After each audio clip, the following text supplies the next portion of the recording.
Hello, welcome to Daily Wellbeing with Gemma. Today I want to talk to you about motivational language, and this is one of the most interesting things that I cover on my courses, I think, because the language that we use has such a power over our mood, our behaviour, and whether we get things done, really. So when you're kind of talking to yourself, trying to get yourself psyched up to do something, the word choices that you use have a massive impact. So we might use words like, I must do the dishes, I've got to, I have to, I should, I ought to, I need to.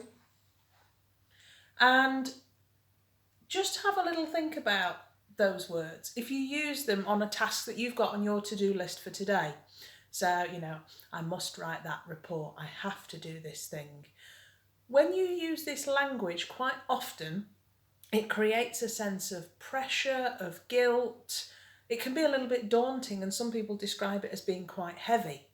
And the reason why this language creates those emotions is that they are all what we call away from pain, away from language. So we do these things. I must get out of bed because if I don't, I'll be late and somebody will tell me off and a bad thing will happen. All of these language patterns remind us that if we don't do the thing, something bad will happen. And so that bad outcome is actually creating the emotional feeling and response. And so these kind of words are associated with people who perhaps procrastinate a little lot or need a lot of a push to get things done. So on the flip side, we can have a look at other language patterns. Now these actually can be split into two. We can say things like I want to, I'd like to, and I'd love to.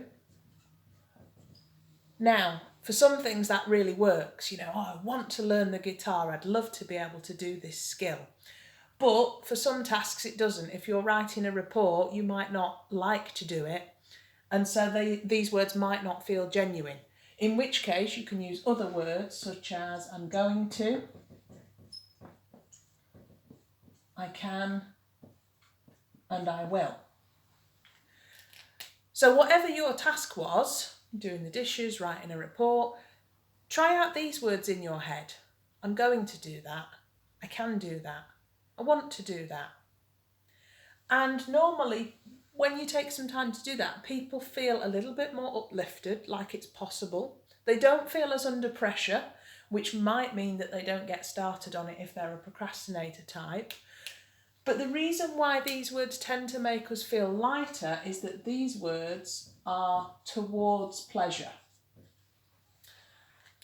I want to do that because if I do, something good will happen. I'm going to do that because there's a reward or a positive outcome at the end.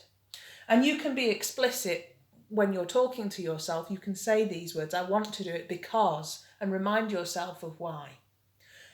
So the reason I wanted to show you this is if you're struggling with motivation, notice what words you're using and try swapping them for something different to see what effect it has on your mood.